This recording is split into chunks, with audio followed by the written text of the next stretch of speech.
বিসমিল্লাহির রহমানির রহিম। আসসালামু আলাইকুম ওয়া রাহমাতুল্লাহি ওয়া বারাকাতুহু। আপনারা এই রোডটা দেখতে পাচ্ছেন, এটা হচ্ছে দাদামোড় থেকে মোগলবাসা যাওয়ার রোড। এর মাঝে একটা এলাকা আছে, আপনারা দেখতে পাচ্ছেন। এই এলাকার নাম হচ্ছে ভরসার মোড় এলাকা।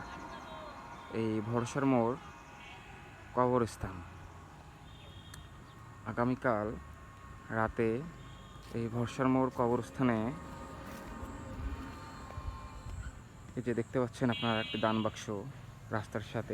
এটা হচ্ছে কিন্তু কবরস্থানের দান বাক্স। এই দান বাক্স দেখেন কিভাবে ভেঙে টাকা চুরি করছে। এটি হচ্ছে আপনার ভরসার মোড় কবরস্থান, তার দান বাক্স। সেই দান বাক্স এইভাবে ভেঙে এখান থেকে টাকা চুরি করেছে। আজকাল মানুষের বিবেক দেখেন কোথায় নেমে গেছে।